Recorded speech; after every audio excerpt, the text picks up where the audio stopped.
మేమే అధికారాన్ని నమ్ముకొని దాని ద్వారా ఏదో చేయాలనుకునే వాళ్ళం కాదు. పార్టీ వ్యవస్థాగతంగా ఉంది, కింద అభ్యర్థులు స్ట్రాంగ్గా ఉన్నారు కాబట్టి అక్కడ ఏదో జరుగుతుంది ఇదేం మాకు లేదు. దాన్ని ఎదుర్కోలేనంత దీంట్లో దీంట్లో కూడా పార్టీ లేదు. ఓన్లీ థింగ్ ఈజ్ దానికి అవకాశం లేకుండా చేయడం అనేది ఎన్నికల కమిషన్ బాధ్యత. అది ఆ బాధ్యత సక్రమంగా నిర్వర్తించాలని అయితే మేము కోరుకుంటాం.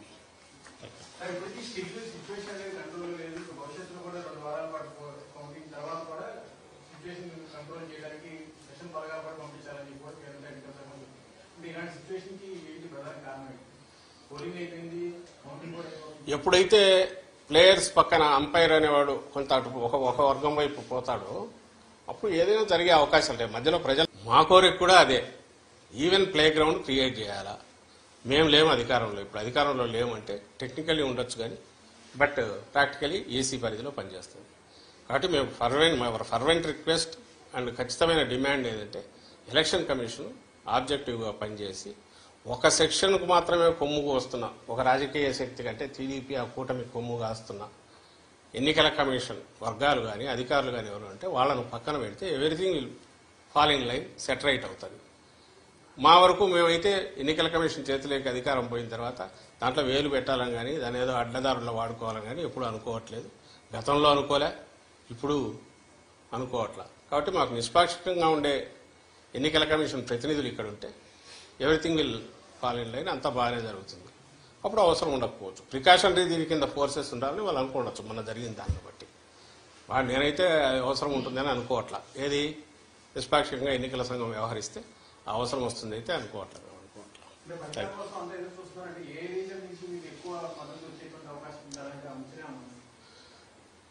చెప్పాం కదా, కుప్పం నుంచి ఇచ్చాపురం వరకు మొత్తం జగన్మోహన్ రెడ్డి గారి పాలనలో ఏ కాన్స్టిట్యుయెన్సీలో ఏ నియోజకవర్గంలో ప్రయోజనం అందలేదో చెప్పండి. ఒకవేళ క్యాస్ట్ పరంగా పలానా క్యాస్ట్కి అందలేదని చెప్పండి, లేదా ప్రాంతం వైజ్ పలానా ప్రాంతంలో అందలేదని చెప్పండి.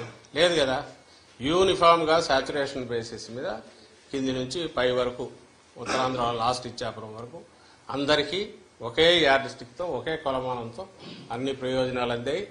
అన్ని ప్రాంతాల్లో ఈ ప్రయోజనాలు అందుకున్న వాళ్ళు కానీ లేదా అడ్మినిస్ట్రేషన్ పరంగా కింది వరకు డోర్ టు డోర్ దీనికి అది డోర్ స్టెప్ అడ్మినిస్ట్రేషన్ తీసుకెళ్లడంలో కానీ యూనిఫామిటీ ఒకే రకంగా జరిగింది. కాబట్టి ఆదరణ కూడా అన్ని వైపుల నుంచి అదే రకంగా ఉంది, ఇంక్లూడింగ్ కుప్పంతో సహా.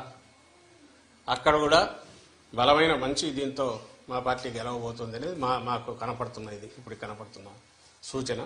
మిగిలిన చోట్ల కూడా అట్లే ఉంటుంది. ఎక్కడైతే లోకల్ కారణాల వలన సరిగా ఎలక్షనీరింగ్ సరిగా ఇది కాక చేసుకోలేకను అభ్యర్థులు దీంతో రకరకాల కారణాలతో చిన్నవి అంటే అక్కడక్కడ ఉండొచ్చు. కానీ ఓవరాల్గా అయితే సేమ్ యూనిఫామ్ ఇది జగన్మోహన్ రెడ్డి గారి ఓటు ఏదైతే ఉందో, వైఎస్ఆర్సీపీ స్ట్రాంగ్ ఓటు ఏదైతే ఉందో, మా పార్టీ హామీలన్నీ నిలబెట్టుకోవడము లేదా అంతకంటే మెరుగ్గా జీవన ప్రమాణాలను పెంచడము అని అలాగే సుపరిపాలన అందించడం, ఈ ప్రాతిపదిక మీద చూస్తే ఆ బేస్ ఏదైతే స్ట్రాంగ్ ఇది ఉందో అది ఓవర్వెల్మింగ్గా వెల్లువలాగా ఓట్ల రూపంలో ప్రో ఇన్కంబెంట్ ఓట్ల రూపంలో వచ్చిందని మేము భావిస్తున్నాం.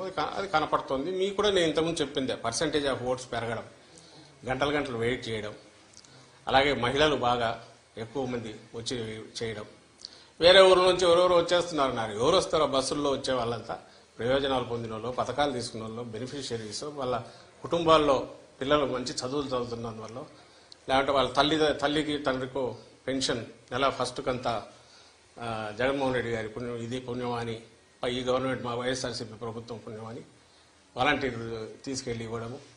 అంటే ప్రతి వాళ్లకు ఒక జగనన్న ఉన్నాడు, ఈ ప్రభుత్వం ఆడింది, మాకేం పర్లేదు, మేము ఎక్కడైనా పోయినా పని చేసుకున్నా అని చెప్పి దూర ప్రాంతాలకు పోయిన వాళ్ళు మెరుగైన వేతనాల కోసం దీనికోసం వాళ్ళందరూ కూడా ఇటు అదే పనిగా రావడం, అదంతా మీ మీడియాలో వచ్చినవే, ఓవర్వెల్మింగ్గా బయట నుంచి వచ్చారని అక్కడి నుంచి వచ్చి. ఇవన్నీ కూడా రెండే కారణాలు ఉండాలి. ఒకటి, కొనసాగుతున్న పథకాలు ఇవి రావాలి, ఇవి వస్తే సేఫ్, మా బతుకులు బాగుంటాయి, సేఫ్గా ఉంటుంది అనుకోని ఉండాలి. లేదా చంద్రబాబు నాయుడు ఇచ్చిన ఫాల్స్ ప్రామిసెస్ అని నమ్మి ఉండాలి. మీలో ఎవరైనా నమ్ముతారా? ఆయన ఇచ్చిన ప్రామిసుల మీద ఆయనకే నమ్మకం లేనప్పుడు చంద్రబాబు నాయుడుకే జనం ఎవరు నమ్మినారు? ఎక్కడ డిస్కషన్ కూడా రాలే వాటి గురించి. ఆయనే నమ్మలేదనడానికి ఇన్ని రీజన్స్ అని చెప్పింది. ఏది? అవి వదిలేసి వేరే రకమైన వ్యక్తిత్వ హననము లేకపోతే ఇండివిజువల్ను జగన్మోహన్ రెడ్డి గారిని టార్గెట్గా పెట్టి రోజు తిట్టడము లేదా వైఎస్ఆర్సీపీని జనరల్గా తిడుతుండడము ఇంతే తప్ప ఎక్కడ తాను ఇచ్చిన హామీల గురించి ఆయన కూడా ఆయన కూటమి కానీ పెద్ద ప్రచారం చేసుకోకపోవడం ఇవన్నీ చూస్తే ఖచ్చితంగా నేను ఇంతకుముందు అన్నది కనిపిస్తుంది అన్ని ప్రాంతాల్లో అన్ని చోట్ల వస్తేనే మేము ఆశించి లేదా మేము ఎక్స్పెక్ట్ చేస్తున్న విజయం మాకు వస్తుంది. సో అన్ని ప్రాంతాల్లో సమానంగా ఉన్నాయి.